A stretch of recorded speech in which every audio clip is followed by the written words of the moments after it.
Assalamu alaikum wa rahmatullahi wa barakatuhu.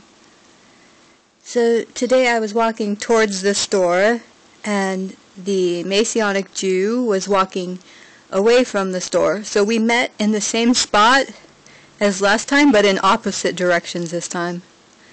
And I asked her if I could ask her if she had watched the movie I'd recommended, the series of the Arrivals. She admitted she hadn't watched it. Like, she was looking into it and ended up watching 9/11 informations, and if we had a website where she could watch all of it straight through. So I gave her the hashemstudios.com to look into all the films.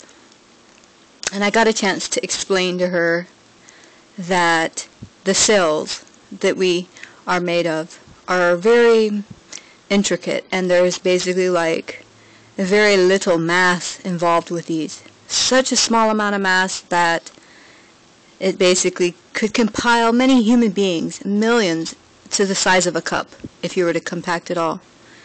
Now, we do not understand, most of us, that we're being fooled.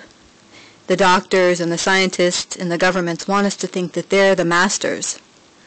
You know, they want to trick us into thinking that they're to be obeyed and followed because they're so intelligent.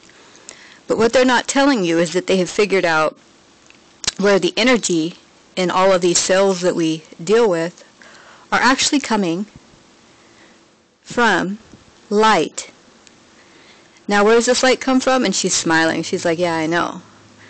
And I remember also as a child, my older sister used to try and trick me, come up with smart questions and stuff. And one time she said, now you see that table? She said, did you know that it's actually a bunch of moving things? And at the time I'm thinking, okay, you're strange, sister, but she's true. She's right. You know, everything we see, touch, it's moving. You know, it's made of these really intricate cells that have very little mass involved, but a lot of energy involved. And when you look into them, the atoms, they're just so interesting. Anyhow, she was just smiling, and she's just like, I love you. And I had mentioned to her last time, she had said, you know, our bodies, you know, they're here because we got to have our soul put in something. So I reminded her when she said that. And we had a prior talk where many things came up in a very short period of time, such as the Quran says this and this. And I said, well, you're reading it from people that don't truly understand the Quran. There was a big division right after the Prophet Muhammad died to where many people wanted things their way instead of God's way. And it's hard to find the truth. I'm even with you. I agree. Many Muslims are corrupt. Some of them are the worst of people. This is taught in the true Islam, that you cannot follow these clerics and scholars. You got to look into it because many of them will be the most worst of people. So with that, and telling her a little bit about my uncle who is a nuclear physicist, and you know, some of these people that he deals with, you know, they're very arrogant, and my older sisters, you know, come to be a bit arrogant, etc. They think they're going to just carry on because they have all this knowledge, they get more money, but God has a bigger plan.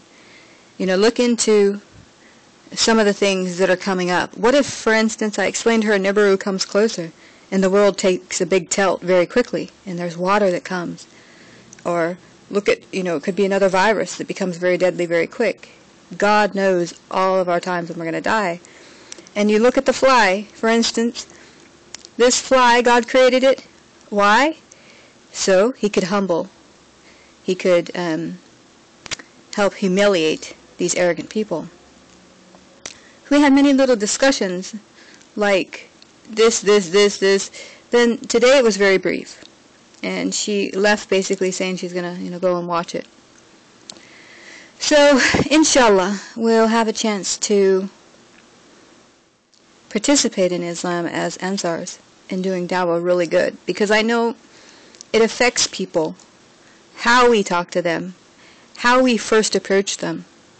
When I first met this Messianic Jew, basically at first I was, you know, happy, you know, like trying to show interest in her.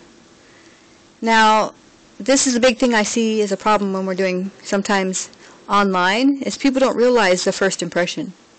How if we have like negative energy or don't show enthusiasm towards this person, it could already add more to the shaitan already that they're working with, or the evil that they're thinking.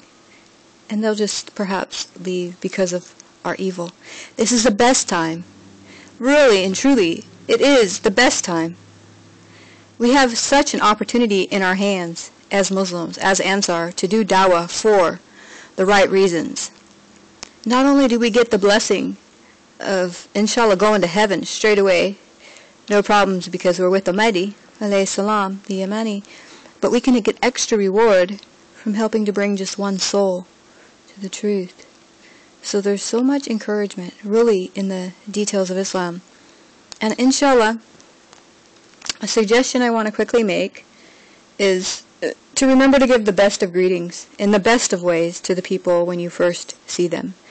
If you have your own little jig going on, how you want to greet each other, and you already know each other, that's one thing. But some of these guests, they're not computer literate.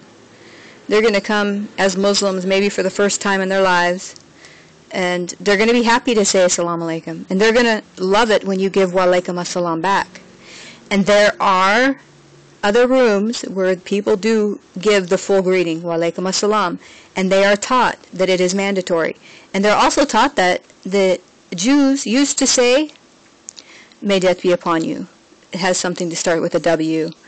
And if we give just initials to a person coming, this could add to their doubts because it's being put in their mind by other Muslims in other Paltalk rooms.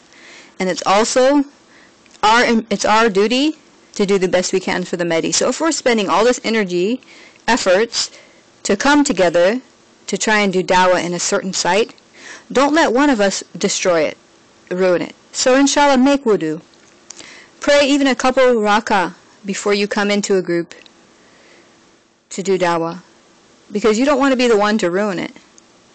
And honest to God, it's so important you guys come together as a meeting and learn from one another. Take time to properly talk about what you guys can improve on straight away. It's incumbent upon us to do our best. And inshallah, there's another thing that I just want to add to that, and then I'll end this. To get people to pay attention to coming to Paltalk, one way you can do it is you go to YouTube with like 3 users. For instance, 3 Ansars go to the same YouTube video where a lot of people visit, and there's often comments. And you keep conversating back between the 3 of you, like for instance, talking about the Savior, that the room is open in Paltalk, where it's at, what it's about, how great it is to learn about it, how everybody's welcome.